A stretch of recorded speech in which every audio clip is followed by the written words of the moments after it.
रविदास जी, आपसे एक बात पूछूं? पूछो। आप इतने बड़े विद्वान हैं, फिर भी उस परमपिता परमात्मा को कई कई नामों से संबोधित क्यों करते हैं? परमपिता परमात्मा तो एक ही है। परंतु उन्होंने सांसारिक परिस्थितियों के अनुसार भिन्न भिन्न रूपों में अवतार लिए हैं। वे भी उसी परमात्मा के रूप हैं, इसीलिए हम उनकी उन्हीं रूपों में भक्ति करते हैं। नहीं नहीं, ये सत्य नहीं है। परमपिता परमेश्वर परम गुरु वही एक है, वही सत्य है। वह तो अनंत है, उसका ना कोई रंग है, ना रूप है, ना आकार है, वो तो निराकार है। जिस प्रकार माता गंगा भगवान शिव की जटाओं से निकलकर समस्त जन कल्याण हेतु निमित्त है, उसी प्रकार भगवान राम, भगवान कृष्ण उसी हरि नारायण के रूप हैं। निर्गुण ब्रह्मा सकल को दाता, सो सुमरो चित लाए। को है लघु को है दीर्घ, हम तीनों गुरु भाई। जिसे वेद भी बता न पाए, जान न पाए जिसे पुराण, थके शास्त्र गुण गाथा गाकर, मौन उपनिषद हुआ महान। वही तुम्हारा निर्गुण ब्रह्मा, वही राम कृष्ण भगवान। ईश्वर तो उस परमपिता परमात्मा का नाम है जो अजर अमर और नश्वर है, अर्थात ना तो पैदा होता है और ना ही मरता है।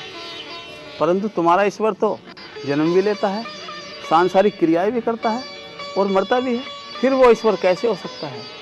क्या मनुष्य ईश्वर बन सकता है? हाँ, मनुष्य ईश्वर नहीं बन सकता, इसीलिए वह मनुष्य के रूप में अवतार लेता है। जैसे मत्स्य अवतार, नरसिंह अवतार आदि अवतार लेकर भगवान नारायण ने अपने भक्तों का उद्धार किया। नहीं नहीं नहीं, ये अवतारवाद सब मिथ्या है। क्यों सेन जी, आप चुपचाप तमाशा देख रहे हैं? आप स्वयं भी तो श्री कृष्ण को परमपिता मानते हैं। वो परम पिता है, सर्वशक्तिमान है, सर्वव्यापी परमेश्वर है। वो प्रहलाद के रक्षक नारायण, मीरा के मत वाले मोहन। इस सैन्य भक्त को धन्य करो, आकर आज यशोदा नंदन। इस पिता पुत्र का मिलन प्रभु, तेरा मेरा भी हो जाए। तू नाथ अनाथों का केशव, तेरा पुत्र अनाथ न हो जाए। बालक से बालक की पीड़ा कैसे देखी जाएगी, तेरे दर्शन से रैदास कबीरा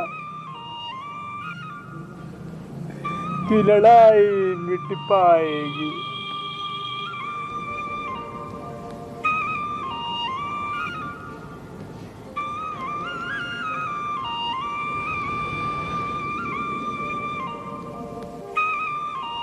मेरे प्रभु,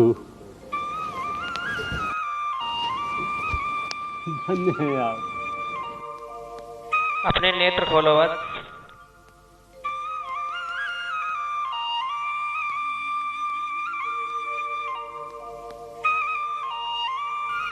हे परमपिता परमेश्वर, क्या ये तुम्हारा रूप है? हाँ प्रियवर, इस संपूर्ण ब्रह्मांड का स्वामी मैं ही हूँ। तुम व्यर्थ ही सगुण निर्गुण के वाद विवाद में उलझे हो।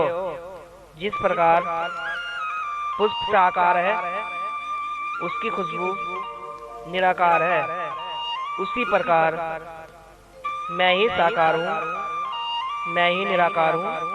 चल अचर, जड़ से चेतन तक, आदि से अंत तक प्रत्येक वस्तु में मेरा ही अंश है। मैं ही नर हूँ, मैं ही नारायण हूँ। मैं भक्तों के हृदय में बसता हूँ, भक्त मेरे हृदय में बसते हैं।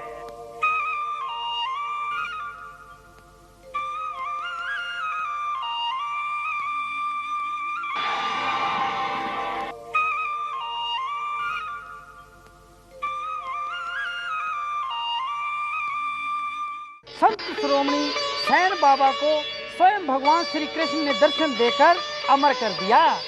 ऊंच नीच, छुआछूत, जाति का भेदभाव मिटाने और भक्ति भाव में डूबे इन संतों को और क्या चाहिए था। और स्वयं भगवान त्रिलोकीनाथ ने दर्शन देकर अमर कर दिया।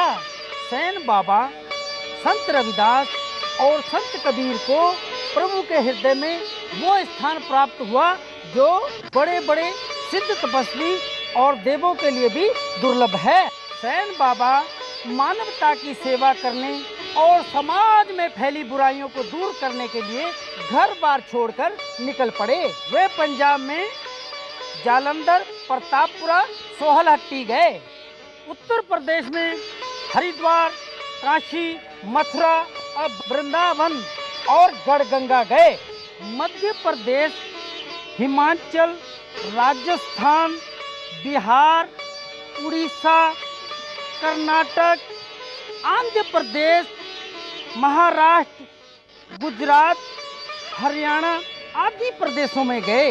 उन्होंने अंधविश्वास और कुरीतियों के खिलाफ जम के आंदोलन किया।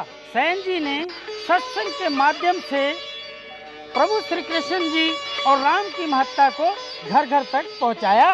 इसी प्रकार राम सैन जी भ्रमण करते हुए एक बार मुल्तान पहुँचे तो यहाँ पे भगवान श्री कृष्ण की प्रेम दीवानी मीराबाई के आश्रम में पहुँच गए। मीराबाई हरे रामा हरे कृष्णा का जाप कर रही थी।